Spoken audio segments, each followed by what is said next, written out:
இந்த வீடியோல நாம எதை பத்தி பார்க்க போறோம்னா, சற்றுமுன் வெளியான தகவலின்படி தமிழகத்தை நோக்கி வரும் புதிய புயலின் காரணமாக அடுத்த 3 நாட்களுக்கு 15 மாவட்டங்களுக்கு ரெட் அலர்ட் எச்சரிக்கை விடப்பட்டிருக்கு. ஸோ அதை பத்தி தான் நம்ம இந்த வீடியோல பார்க்க போறோம். இந்த வீடியோவை கடைசி வரைக்கும் ஸ்கிப் பண்ணாம பாருங்க. இந்த வீடியோக்கு ஒரு லைக் போட்டு உங்களுடைய நண்பர்கள் அனைவருக்கும் ஷேர் பண்ணி விடுங்க. ஸோ வாங்க தற்போது வீடியோக்குள்ள போகலாம். புதிதாக தோன்றியுள்ள காற்றழுத்த தாழ்வு மண்டலம் மேற்கு வடமேற்கு திசையில் நகர்ந்து வரும் 2ஆம் தேதி தென் தமிழக கடலோர பகுதியை நோக்கி நகரக்கூடும். இதனால் டிசம்பர் 1ஆம் தேதி அன்று கன்னியாகுமரி, திருநெல்வேலி, தூத்துக்குடி மாவட்டங்களில் ஓரிரு இடங்களில் இடி மின்னலுடன் கூடிய கனமழையும், ஏனைய கடலோர மாவட்டங்கள் மற்றும் புதுவை, காரைக்கால் பகுதிகளில் லேசானது முதல் மிதமான மழையும், ஏனைய மாவட்டங்களில் ஒரு சில இடங்களில் லேசான மழையும் பெய்யக்கூடும்.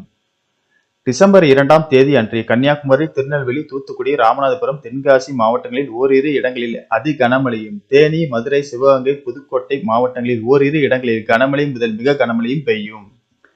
டெல்டா மாவட்டங்கள் மற்றும் காரைக்கால், திருவள்ளூர், காஞ்சிபுரம், செங்கல்பட்டு மாவட்டங்களில் ஓரிரு இடங்களில் இடி மின்னலுடன் கூடிய கனமழையும், ஏனைய மாவட்டங்களில் ஒரு சில இடங்களில் லேசானது முதல் மிதமான மழையும் பெய்யக்கூடும். டிசம்பர் 3ஆம் தேதி அன்று கன்னியாகுமரி, திருநெல்வேலி, தூத்துக்குடி, தேனி, விருதுநகர் மாவட்டங்களில் ஓரிரு இடங்களில் இடிமின்னலுடன் கூடிய கனமழை முதல் மிக கனமழையும், ஏனைய கடலோர மாவட்டங்கள், புதுச்சேரி, காரைக்கால் பகுதிகளில் மிதமான மழையும், உள் மாவட்டங்களில் ஒரு சில இடங்களில் லேசானது முதல் மிதமான மழையும் பெய்யக்கூடும். சென்னை மற்றும் புறநகர் பகுதிகளை பொறுத்தவரை அடுத்த 48 மணி நேரத்துக்கு வானம் ஓரளவு மேகமூட்டத்துடன் காணப்படும். நகரின் சில பகுதிகளில் லேசான மழை பெய்யக்கூடும்.